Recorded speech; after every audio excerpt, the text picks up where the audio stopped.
Welcome to my YouTube channel. In this tutorial, I'll walk you through exactly how to use OBS Studio to record your screen on Windows, from setting up your first scene to saving your final video.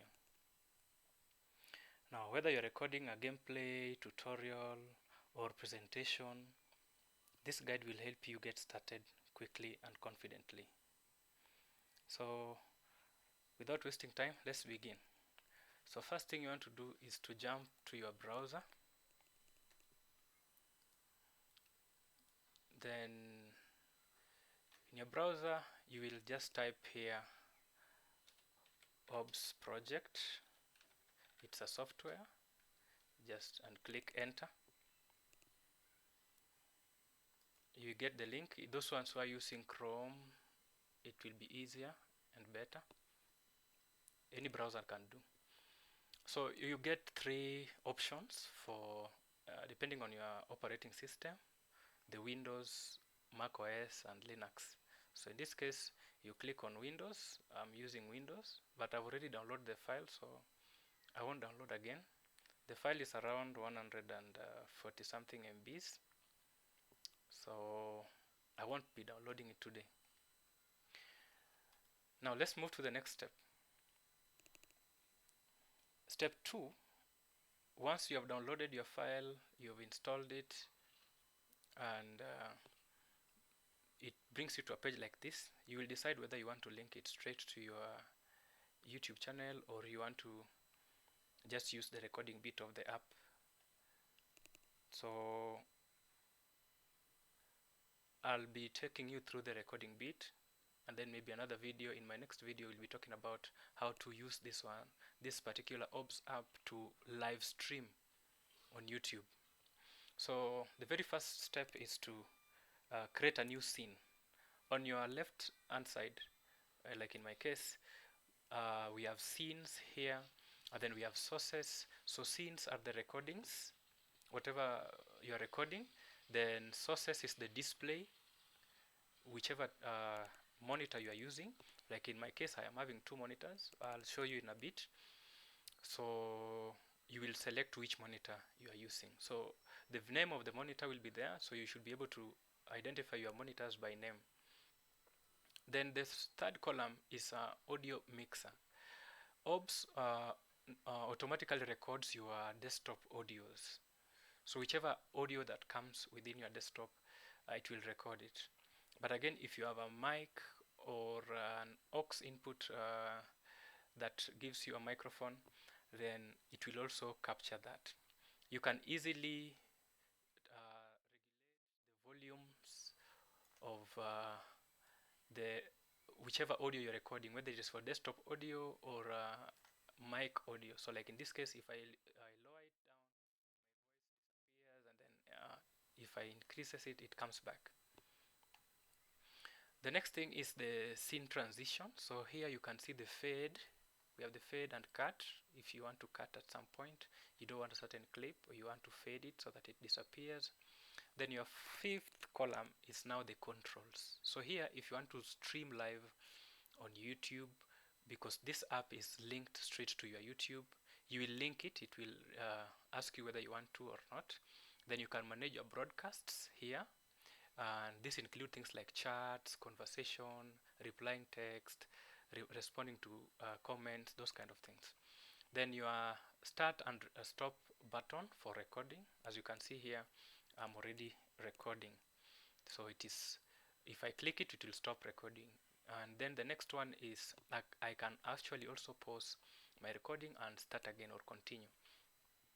The next part is start virtual camera. So if you have a camera or a webcam connected to your desktop, if those who are using desktops, you can actually start your webcam here, and the settings for that one can be done here. You can configure your camera the way you want. The next thing is studio mode. So studio mode, those who are taking shoots, those people with very huge cameras, this is for you. Then we have more settings. So the very first step is to create a scene. So I'll come here, and on my scene column, just click on the plus sign, and it will give you an option where you can write or name your scene. So like in this case, let me name this. It automatically labels it as scene 2 because this is my scene 2, but let us call it screen recording. Screen recording. Let's call it screen recording. Then you press OK, and now you're going to have option B. But remember, my scene is ongoing. I'm actually recording right now, so it's still here. So this will be your project in your case. Then the next step is to add a display and a capture source. So in your next project, in this project, what do you want to capture? You are going to come here, then scroll up to display capture. In the display capture, you're going to you can give it a name if you want. I can call it monitor. I can call it monitor, sorry. I can call it monitor, then I'll press OK. So here in the monitor, you can now actually choose. It will automatically capture your primary monitor, which is whatever is right in front of me. But I have another monitor connected to my computer, so it gives me that option. So these are the two monitors that I have. I have the HP E243 as my primary monitor, and then I have the HP Z23N as my second monitor. So I'll select that, or I can select the second monitor in this case. So it will bring that the picture of the second monitor up there. But remember,